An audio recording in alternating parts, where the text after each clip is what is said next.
எல்லோருக்கும் வணக்கம். இன்றைக்கி நம்ம ஸ்ரீ கிச்சனில் அசைவ சுவையில் அசத்தலான வெஜ் கோலா உருண்டை செய்கிறது எப்படின்னு பார்க்கலாம் வாங்க. அதுக்கு நான் ஒரு பலாமுசு எடுத்திருக்கேன். அதை தோல் சீவிட்டு சின்ன சின்ன பீஸாக கட் பண்ணி மிக்சியில் போட்டு விப்பரில் 2 அடி அடிச்சிங்கன்னா இந்த மாதிரி பூ மாதிரி உதிர்ந்துடும். அதை எடுத்து இட்லி பானையில் வச்சு வேக வச்சு எடுத்துக்கலாம். இது ஒரு 5 நிமிஷம் கூட ஆகாது வேகிறதுக்கு, நல்லா வெந்துடும். இது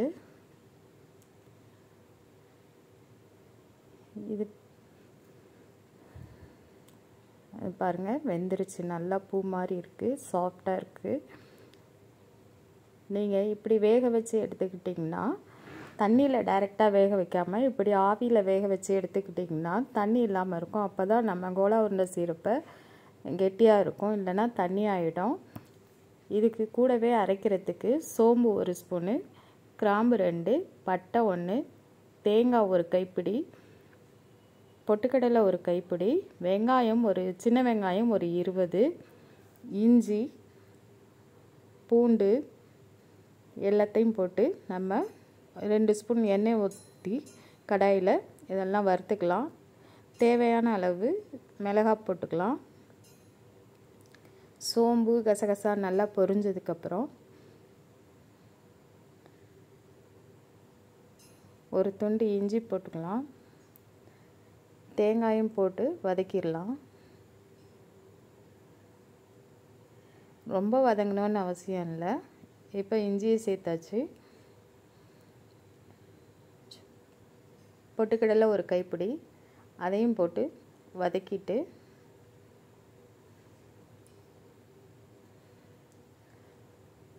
ஒரு தட்டில் எடுத்து ஆற வச்சு எடுத்துக்கலாம்.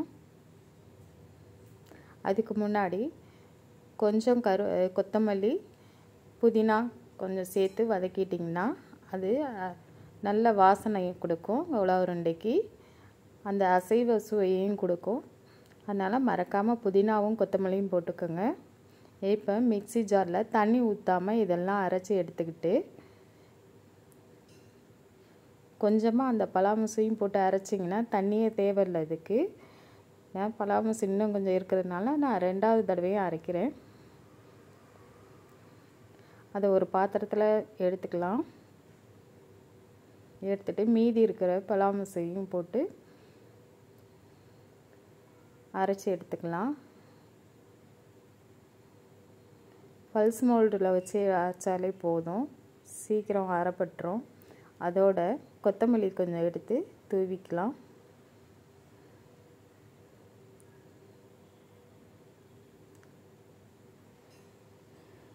தேவையான அளவு உப்பு போட்டு அதை நல்லா கலந்து எடுத்துக்கலாம். இப்போ பாருங்கள், இந்த கலவை நல்லா கெட்டியாக இருக்குது. கெட்டியாக இருந்தால் தான் எண்ணெய் குடிக்காது.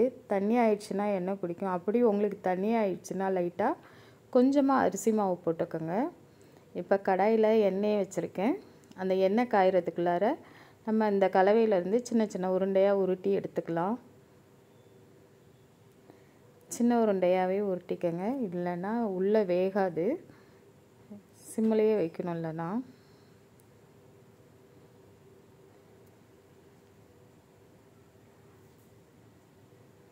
நல்லா உருட்டி எடுத்துக்கோங்க.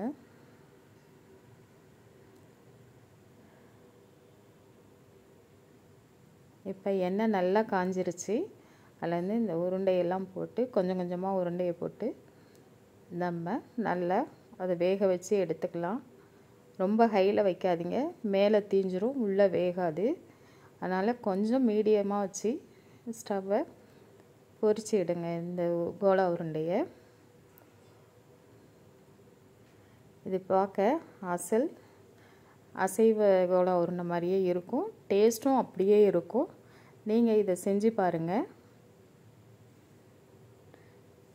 நீங்கள் வீட்டில் இதை செஞ்சு பார்த்துட்டு எனக்கு கமெண்ட்டில் சொல்லுங்கள் எப்படி இருந்ததுன்னு, இதோட சுவை.